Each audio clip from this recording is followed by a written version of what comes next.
আমার কাছে মনে হয়েছে এই যাবৎকালীন ইরান, আমেরিকা বা ইসরায়েল এই ত্রিমুখী লড়াইয়ে একদিনে সর্বোচ্চ পরিমাণ অর্থনৈতিক ক্ষয়ক্ষতির শিকার হয়েছে আমেরিকা ইরানের মাধ্যমে। আর ইরানের জন্য এটা একটা গোল্ডেন অ্যাচিভমেন্ট।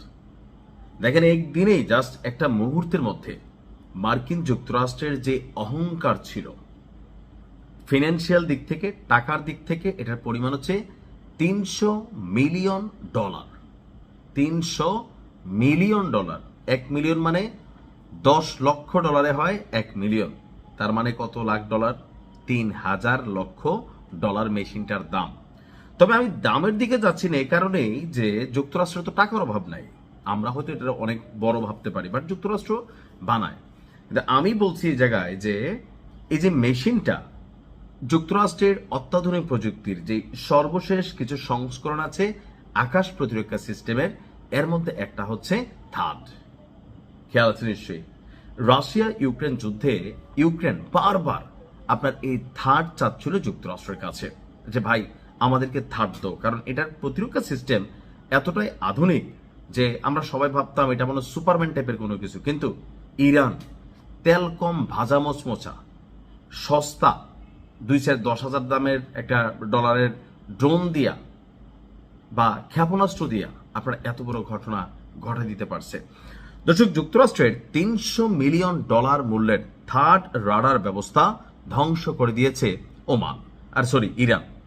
এই মুহূর্তে সারা পৃথিবীতে মাত্র 8টি জায়গায় এই থার্ড রাডার ব্যবস্থা অ্যাক্টিভ আছে। এর মধ্যে দক্ষিণ কোরিয়া, গুয়াতেমালা সহ আর বেশ কিছু জায়গায়। তো টেবিলে থাকা অত্যাধুনিক আকাশ প্রতিরক্ষা ব্যবস্থা থার্ডের শক্তিশালী রাডারটি ইরান উড়িয়ে দিয়েছে। আর এই তথ্যকে দিচ্ছে একজন মার্কিন কর্মকর্তা। জর্ডানের মুয়াফাক সালতি বিমান ঘাটে অবস্থানরত $300 মিলিয়ন মূল্যের এই ANTPY রাডারটি ধ্বংস হওয়ায় মধ্যপ্রাচ্যে যুক্তরাষ্ট্রের যেই ক্ষেপণাস্ত্র প্রতিরক্ষার সক্ষমতা সেটা চ্যালেঞ্জের মুখে পড়েছে।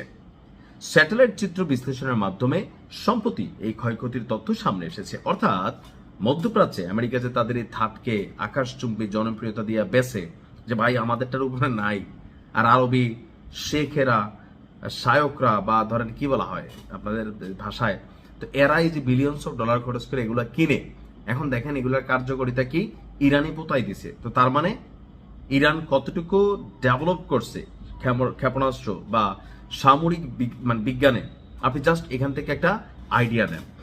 বলা হচ্ছে যে গবেষণা সংস্থা foundation for defence of democracies তাদের বক্তব্য অনুযায়ী জর্ডানে 2টি ইরানি হামলার খবর পাওয়া গেছে। প্রাথমিকভাবে সেগুলো প্রতিহত করার দাবি করা হলেও পরবর্তী সময়ে বাণিজ্যিক স্যাটেলাইট চিত্রে রাডার এবং এর সহযোগী সরঞ্জামগুলো ধ্বংস হওয়ার প্রমাণ পাওয়া যায়। সামরিক বিশ্লেষকদের মতে থার্ড রাডারের উপর এই সফল আঘাত ইরানের অন্যতম বড় সামরিক সাফল্য হিসাবেই আপনার সামনে এসেছে। আমি এই জায়গাটাতে অহংকার করছি, টাকার মূল্যে যায়নি যে ইরান কোন জায়গায় ভাই টাচ করছে। যুক্তরাষ্ট্রের এই terminal high altitude area defence বা থার্ড ব্যবস্থাটি মূলত বায়ুমণ্ডলের কিনারে থাকা ব্যালিস্টিক ক্ষেপণাস্ত্র ধ্বংস করতে সক্ষম। বর্তমানে এই রাডারটি অকেজো হয়ে পড়ায় ক্ষেপণাস্ত্র প্রতিরোধের মূল দায়িত্ব সেই আগের দিনের প্যাট্রিয়ট সিস্টেমের উপর বর্তাবে। তো এখন ইরান যে আসলে কোন লেভেলে যাইতো, খালি আল্লাহ যদি টিকাই রাখতো, বিশ্বাস করেন এগুলো দেখলে আশ্চর্য লাগে। হয়তো আরো এমন অনেক কিছু ভান্ডারে আছে, আমরা সময় হলে দেখবো। ভালো থাকুন।